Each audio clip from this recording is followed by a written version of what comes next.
Assalamualaikum warahmatullahi wabarakatuh. Perkenalkan, nama saya Ruri Alfitriya dari Teknik Elektro, Prodi Teknik Listrik, NIM 22422064041. Baiklah, saya akan mempresentasikan ulang materi pendidikan Pancasila yang saya pelajari selama 1 semester ini.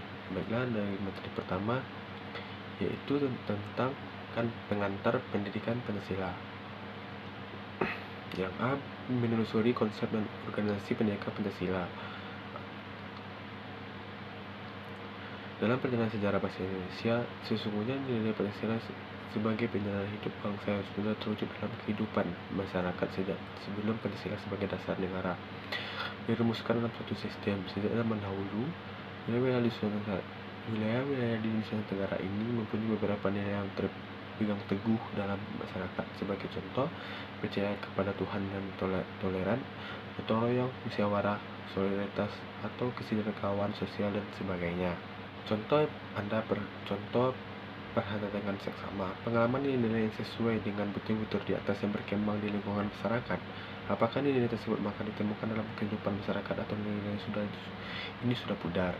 Munculnya permasalahan yang merdeka Indonesia memperlihatkan telah digenerasikan nilai-nilai Pancasila dan kehidupan masyarakat berbangsa dan bernegara. Oleh karena itu, perilaku diungkap sebagai permasalahan di negara tercinta ini. Ini menunjukkan pentingnya yang mata kuliah pendidikan Pancasila. 1. Masalah kesadaran perpajakan. Kesadaran perpajakan menjadi permasalahan utama bangsa karena uang dari pajak menjadi tulang punggung pembiayaan pembangunan APBD 2016 sebesar 74,6%. Pemerintah negara berasal dari pajak. Masalah yang muncul adalah masih banyak wajib pajak perorangan maupun badan lembaga, instansi, perusahaan, dan lain-lain yang masih belum sadar dalam memenuhi kewajiban perpajakan. Laporan disampaikan masih belum sesuai dengan harta yang penghasilan. 2. Masalah korupsi. Masalah korupsi sampai sekarang masih banyak yang terjadi, baik di pusat maupun di daerah. 2. Masalah korupsi. Masalah korupsi sampai sekarang masih terjadi, baik di pusat maupun di daerah. Intervensi internasional atau IT beri suatu korupsi dari 188 negara pada tahun 2015. Berdasarkan data tersebut, Indonesia masih menduduki peringkat 88 dalam urutan paling korup di dunia. Nomor 3 adalah masalah lingkungan. Indonesia dikenal dengan paru-paru dunia, namun dewasa ini citra tersebut perlahan mulai luntur seiring banyaknya kasus pembakaran hutan, pembaran ulang, dan lahan pertanian. Dan paling banyak sentral dibicarakan yaitu peralihan hutan Indonesia menjadi perkebunan. Selain masalah hutan, masalah keseharian yang dihadapi masyarakat Indonesia saat ini adalah sampah. Pembangunan yang tidak memperhatikan andal dan ambal polusi yang diakibatkan pabrik kendaraan yang semakin banyak. Nomor 4 adalah masalah integrasi bangsa. Integrasi mengalir dengan derat menyusun terjadinya informasi di Indonesia. Di samping menghasilkan berbagai perbaikan dalam tataran Indonesia Republik Indonesia, informasi juga menghasilkan dampak negatif, antara lain terkikisnya rasa kesatuan dan persatuan bangsa. Sebagai contoh, diacapkan menggunakan dalam wacana publik, bahkan ada segelintir elit politik di daerah yang memiliki pemahaman sempit dengan otonomi daerah. Nomor 5 adalah masalah deklarasi moral. Dewasa ini fenomena material, program, dan fenomisme makin menggejala, dan kehidupan masyarakat paham-paham tersebut mengikis moralitas dan akhlak masyarakat, khususnya generasi muda. Fenomena dekadensi moral disebut tereksimasi dan tersosialisasikan lewat tayangan berbagai media sosial. Perhatikan tontonan yang disebarkan dalam bentuk siaran dewasa ini. Begitu banyak tontonan yang bukan hak mengajarkan kekerasan, melainkan juga bermoral sebagai mengkhianati dan perilaku pergaulan bebas, bahkan perilaku kekerasan juga diucapkan sesungguhnya dalam salah notabene menjadi tuntunan keluarga. Nomor 6 adalah masalah narkoba. Dilihat dari segi letak geografis, Indonesia merupakan negara Nomor 6 adalah masalah narkoba. Dilihat dari segi letak geografis, Indonesia merupakan negara yang strategis, namun letak strategis tersebut tidak bisa memiliki dampak positif, tetapi juga memiliki dampak negatif. Sebagai contoh, dampak negatif letak geografis dilihat dari kacamata bandar narkoba. Indonesia strategis dalam hal pemasaran obat-obat yang terlarang. Tidak sedikit lancar narkoba warga negara asing yang tertangkap bawa zat terlarang ke negara ini. Namun sayangnya aksi yang diberikan terkadang kurang tegas sehingga tidak menimbulkan efek jera. Akibatnya banyak generasi muda yang masa depannya suram kena kecanduan narkoba. Yang ketujuh adalah masalah penegakan hukum yang berkeadilan. Salah satu contoh tujuan dari gerakan informasi adalah mengkoordinasikan sistem hukum dan sekaligus meningkatkan kualitas penegakan hukum. Memang banyak faktor yang mempengaruhi terhadap informasi menegakkan hukum, tetapi banyak faktor dominasi dan menegakkan hukum adalah faktor kemanusiaannya, yaitu menegakkan kesadaran hukum para mahasiswa sebagai calon pemimpinnya. Nomor 8 adalah masalah terorisme. Salah satu masalah besar yang dihadapi Indonesia saat ini adalah terorisme. Asal mula dari kelompok terorisme ini terdiri sendiri tidak begitu jelas di Indonesia, namun faktanya terdapat berdasarkan hukum yang berlaku. Para teroris tersebut melakukan kekerasan kepada orang lain dengan melakukan hukum dan mengatakan agama. Mengapa mereka mudah mempengaruhi paham tersebut? Sejumlah tokoh berasumsi bahwa lahirnya terorisme tersebut oleh himpunan ekonomi. Karenanya tingkat pendidikan memiliki agama yang kurang terkadang membuat mudah mempengaruhi ekstremisme tersebut. Baiklah, yang B adalah menanyakan alasan dipengaruhinya pendidikan Pancasila. Hal tersebut menunjukkan betapa pentingnya Pancasila diselenggarakan di perguruan tinggi untuk menanamkan nilai-nilai moral Pancasila kepada generasi penerus cita-cita bangsa. Dengan demikian, pendidikan Pancasila diharapkan dapat memperoleh modalitas ekonomi mahasiswa dalam berperan seperti membangun pemahaman masyarakat, antara lain: 1. Kesadaran gaya hidup sederhana dan cita produk dalam negeri. 2. Kesadaran pentingnya berlangsung hidup generasi pendatang. 3. Kesadaran penting semangat kesatuan persatuan. Dan 4. Kesadaran pentingnya norma-norma pergaulan. Nomor 5. Kesadaran pentingnya kesadaran mental Indonesia bangsa ini. Nomor 6. Kesadaran tentang pentingnya penegakan hukum. Dan ke-7. Menanamkan pentingnya kesadaran terhadap ideologi Pancasila. Baiklah, kita masuk ke materi selanjutnya, yaitu sejarah perumusan, pengusulan, dan penjagaan Pancasila. Yang pertama adalah proses lahirnya Pancasila, periode pengusulan, periode perumusan, dan periode pengesahan.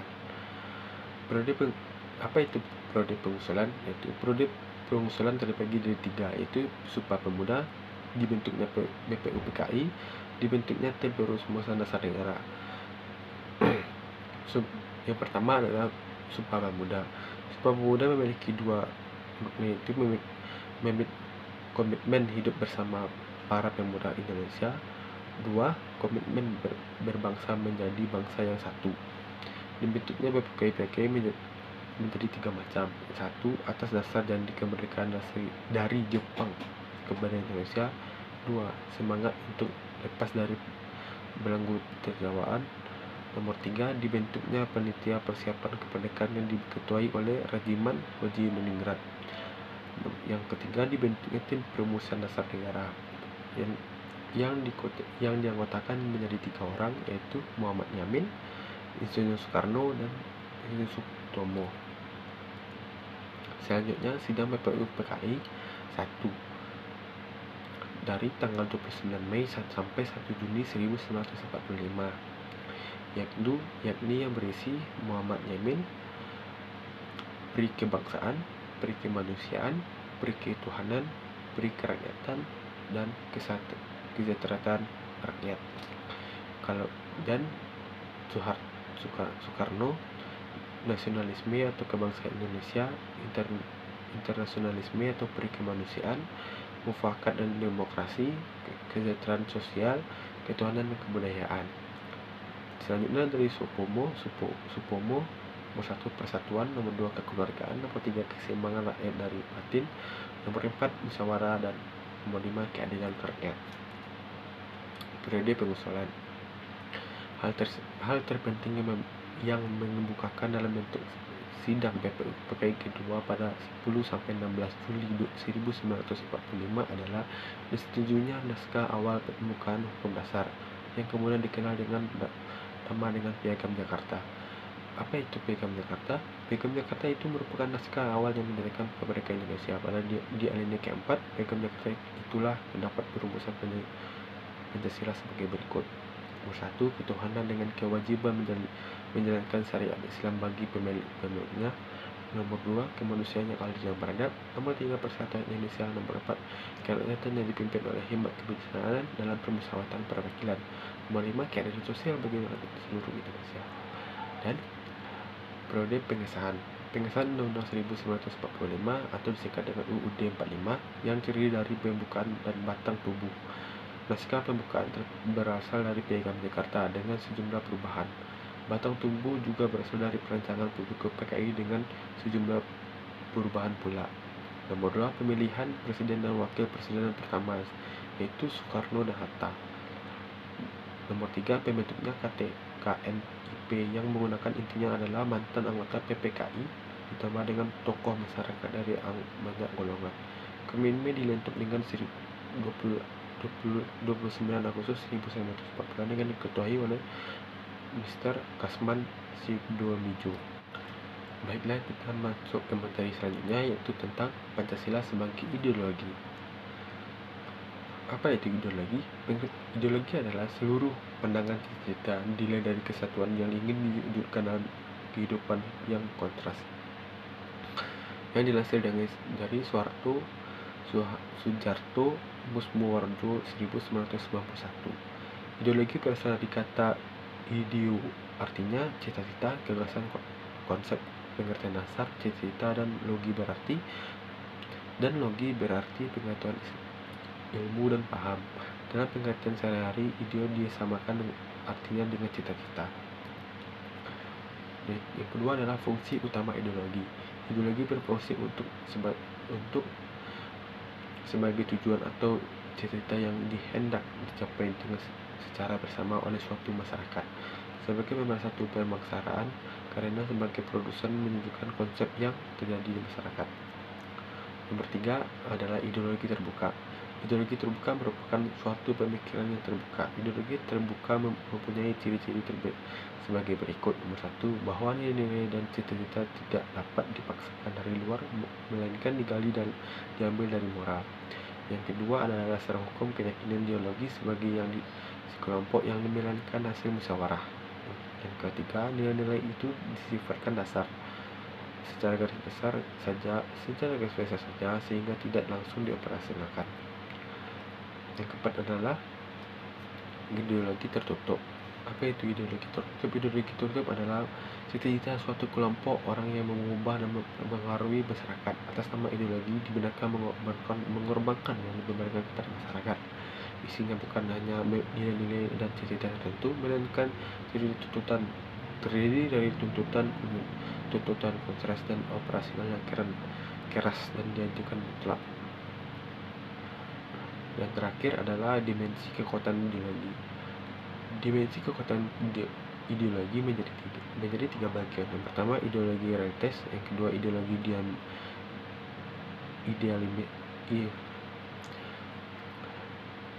terakhir adalah dimensi kekuatan ideologi.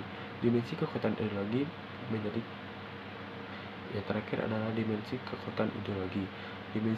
ideologi dibagi menjadi tiga bagian. Yang pertama, dimensi reality. Yang kedua, dimensi idealisme.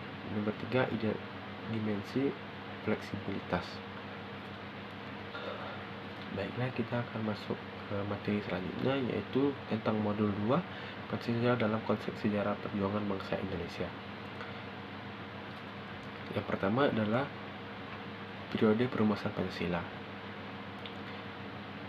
Jauh sebelum periode pengusulan Pancasila, jika bakal munculnya ideologi bangsa ini diawali dengan lahirnya rasa nasionalisme yang menjadi pembuka pintu gerbang kemerdekaan bangsa Indonesia. Ahli sejarah Sortono Konjortijo Nasution, sebagai yang dikutip oleh Martin Potinggi dalam artikelnya yang berjudul Pancasila sebagai Moral Rasionalitas Politik.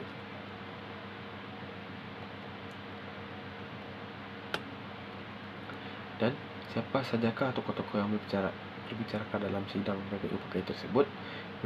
Menurut catatan sejarah, diketahui bahwa sidang tersebut dinampilkan beberapa pembicara, yaitu Mr. Muhammad Yamin, Isrono Soekarno, dan Ki Bagus Hadjikusumo, dan Mr. Supomo. Keempat tokoh tersebut menyampaikan usul tentang dasar-dasar negara pandangannya masing-masing. Meskipun demikian, perbedaan pendapat di antara mereka tidak mengurangi semangat persatuan dan kesatuan demi mewujudkan Indonesia merdeka.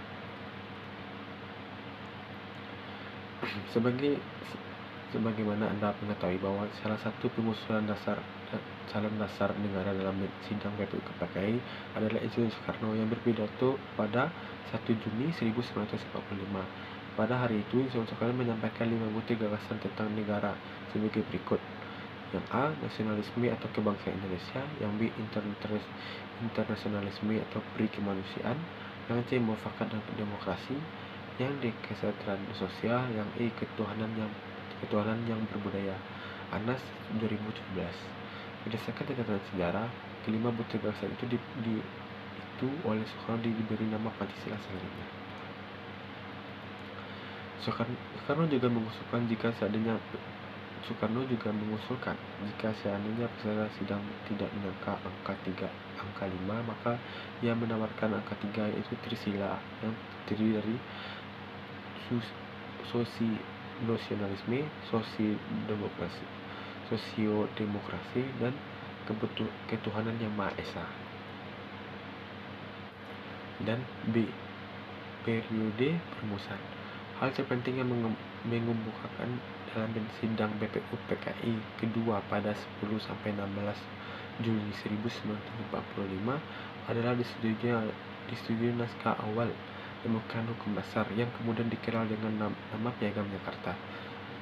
Piagam Jakarta itu merupakan naskah awal pertahanan kemerdekaan Indonesia. Pada alinea keempat Piagam Jakarta itu terdapat rumusan Pancasila sebagai berikut.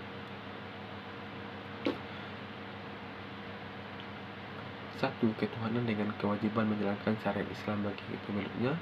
2. Kemanusiaan yang adil dan beradab. 3. Persatuan Indonesia. 4. Kerajaan yang dipimpin oleh hikmat kebijaksanaan dalam permusyawaratan dan perwakilan. 5. Keadilan sosial bagi seluruh rakyat Indonesia. Dan ini sudah kita bahas dari materi selanjutnya, yaitu tentang periode pengesahan. Periode pengesahan penting lainnya terjadi 12 Agustus 1945. Itu Soekarno-Hatta dan Rajiman Hojininger dipanggil oleh pengusaha militer Jepang di Asia Selatan ke Saigon untuk membahas tentang Hari Kemerdekaan Indonesia sebagai yang perlu dijanjikan. Namun di luar dengan tanggal 14 Agustus 1945, Jepang menyerah kepada sekutu tanpa syarat. Pada tanggal 15 Agustus 1945, Soekarno-Hatta dan Rajiman kembali ke Indonesia. Kedatangan mereka disambut oleh pemuda yang berdesakan agar kemerdekaan bangsa Indonesia diperoleh secepatnya karena mereka tangkap terhadap perubahan situasi politik dunia pada masa itu. Baiklah, kita akan masuk ke materi selanjutnya, yaitu tentang Pancasila sebagai dasar negara. Dinamika Pancasila sebagai dasar negara.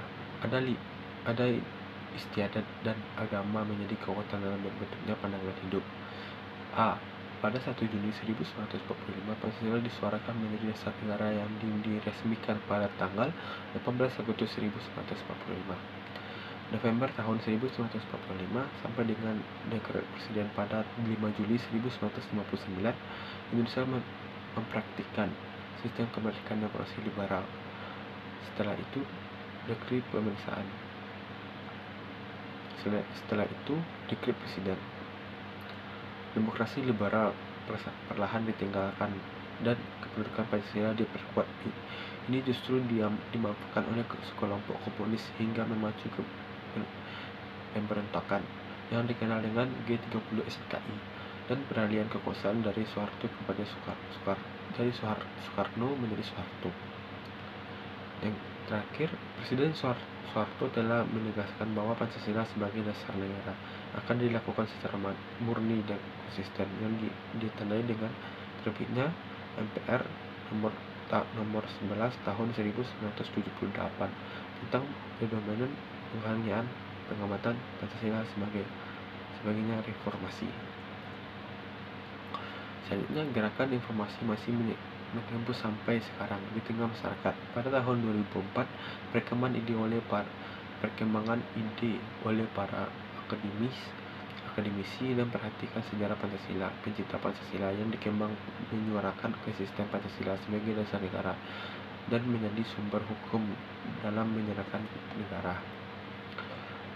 Nomor 3, tentangkan Pancasila sebagai dasar negara. Globalisasi, perkembangan ideologi yang tidak sesuai dengan kepribadian bangsa. Nomor 1, komunisme. 2, sekularisme. Nomor 3, liberalisme. Dan nomor 4, kapitalisme.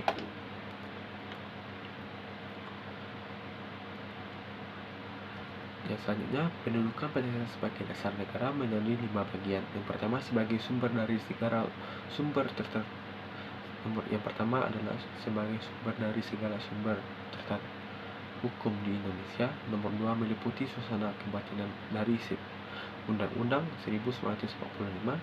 Nomor 3, mewujudkan cita-cita hukum bagi dasar negara yang baik tertulis maupun tidak tertulis. Nomor 3, adanya norma yang mengatur agar pemerintah memegang teguh cita-cita moral rakyat. Nomor 5, sebagai sumber semangat abadi UUD 1945 bagi penyelenggaraan negara yang melaksanakan penciptaan. Dan yang terakhir adalah urgensi Pancasila sebagai dasar negara. Pendekatan institusionalisasi atau kelembagaan menyelenggarakan negara yang bersumber dari negara-negara Pancasila, sehingga Indonesia memenuhi unsur-unsur sebagai negara modern yang menjamin tujuan negara yang kepentingan nasional demi menciptakan kehidupan yang adil dan makmur. Dan selanjutnya, peningkatan sumber daya manusia terdiri dari pemerintahan yang menyelenggarakan pemerintahan dan warga negara. Baiklah, kita akan masuk ke materi selanjutnya, yaitu Pancasila sebagai dasar pengembangan konsep alasan sumber historiologis, sosiologis, dan politis.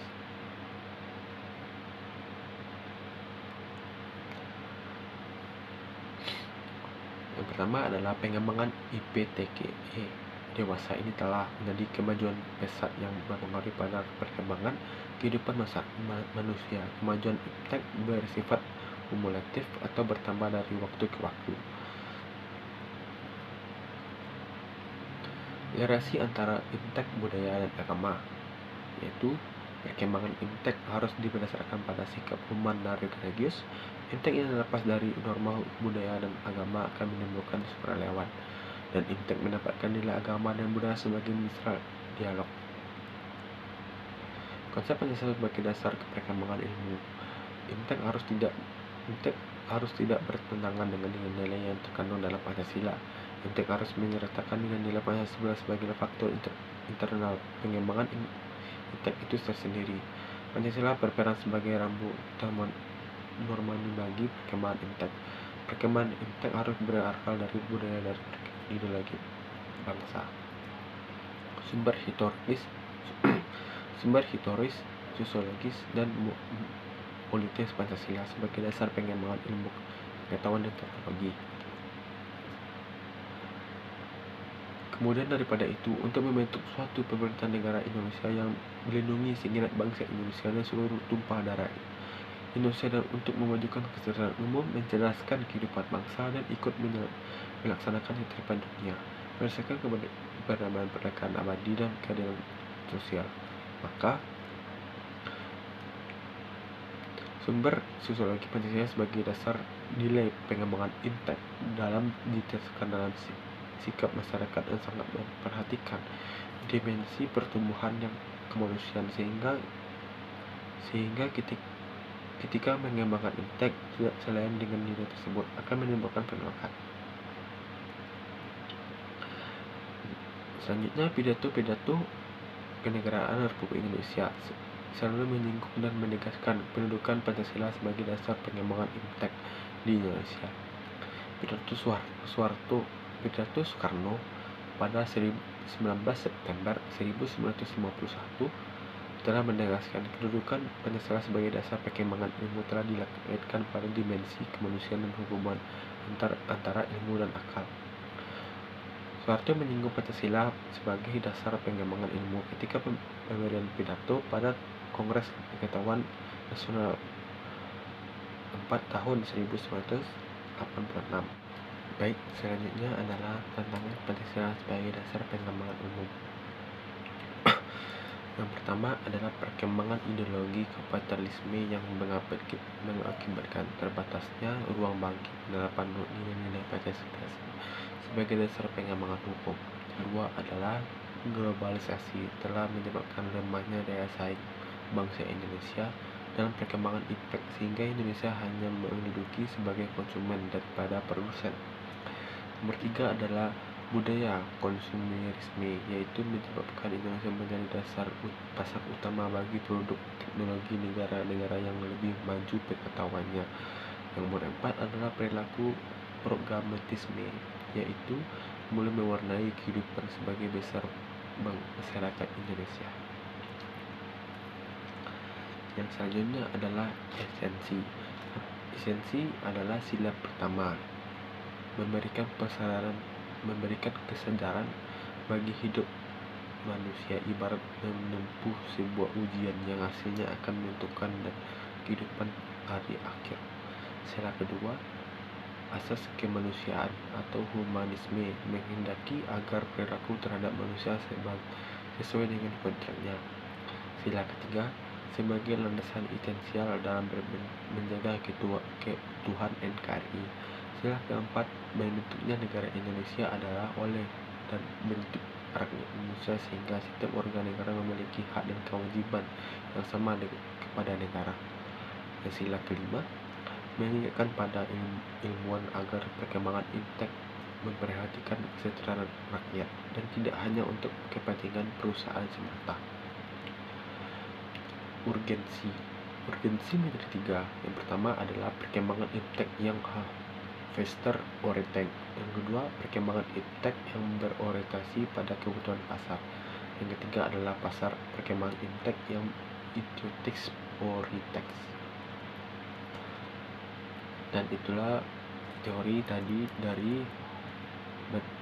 yang berjudul Pancasila sebagai dasar perkembangan iptek dan perkembangan ilmu. Selanjutnya, proses perumusan Pancasila sebagai dasar negara. Yang pertama, dasar negara Pancasila. Yang kedua, Piagam Jakarta. Yang ketiga, Pancasila. Dasar-dasar negara Pancasila. Sidang pertama PPUPKI.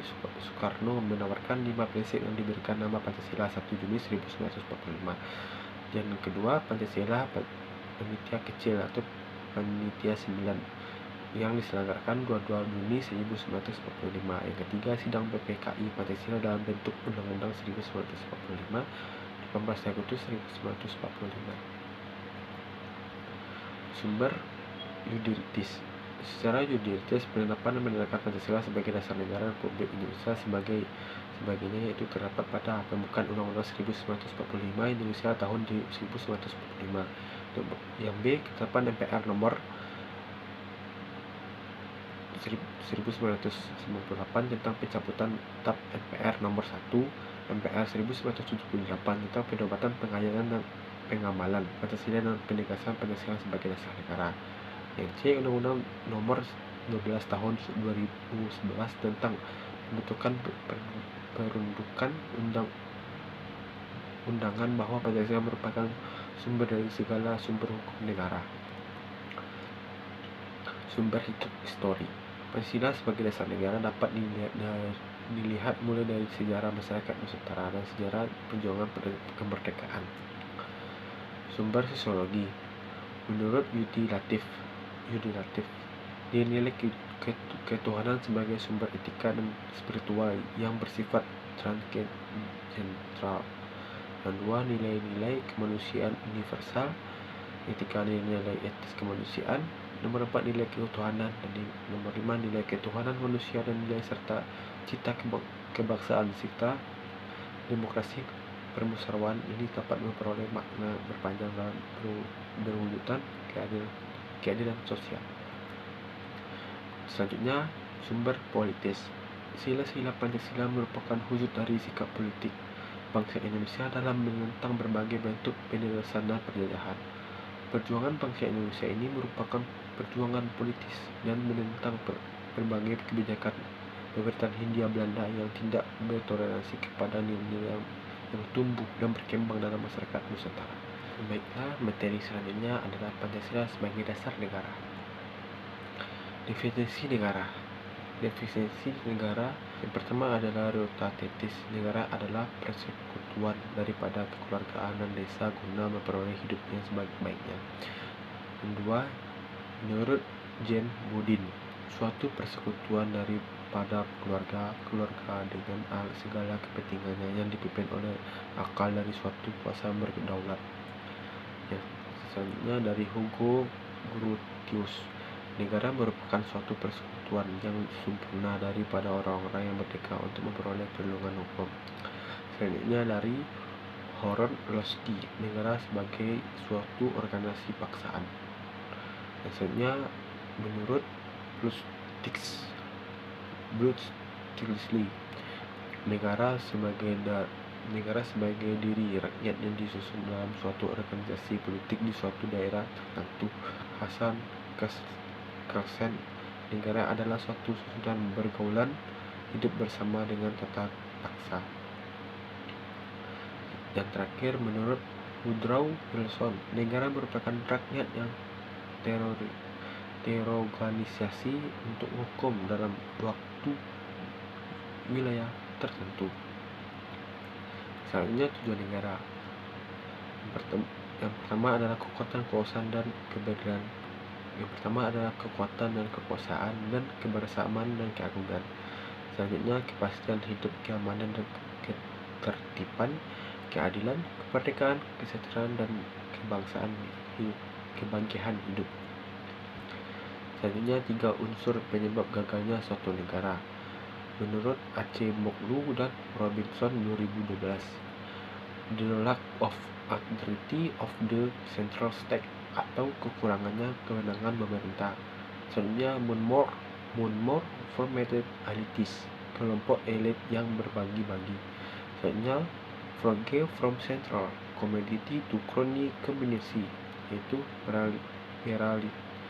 peralihan komando dari pusat ke kelompok kapitalisme. Selanjutnya dasar negara sebagai landasan dan sumber yang dibagi dua. Yang pertama berbentuk negara, yang kedua menyelenggarakan negara. Berbentuk negara dibagi menjadi 4. Yang pertama bentuk negara, sistem pemerintahan, asas politik negara, tujuan negara. Yang kedua adalah penyelenggaraan negara yang dibagi 3. Yang pertama mekanisme atau produsen, yang kedua adalah landasan nilai bagi penyelenggaraan negara dan warga negara, yang ketiga adalah kebijakan negara. Selanjutnya adalah Mahfud MD 2009 16-17, konsekuensi Pancasila sebagai dasar negara, yang diturunkan menjadi 4 kaitan perbuatan kebijakan negara terutama dalam politik hukum. Yang pertama, harus tetap menjaga interaksi atau kebutuhan bangsa, ideologi dan terorisme. Yang kedua, harus didasarkan pada upaya pembangunan demokrasi dan demokrasi. Yang ketiga, haruslah didasarkan pada upaya membantu membangun keadilan sosial bagi seluruh Indonesia. Dan keempat, secara ideologi kita antara individualisme dan kualitatifme dengan titik berat kepada kesejahteraan umum dan keadilan sosial. Yang terakhir, hukum didasarkan pada prinsip toleransi beragama yang berkeadaban.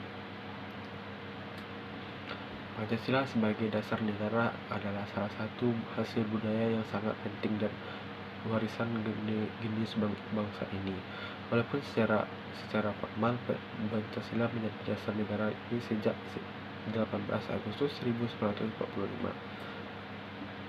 Namun jatuh sebelum ini bangsa Indonesia telah memiliki unsur-unsur atau kepribadian Pancasila di dalam kehidupan mereka.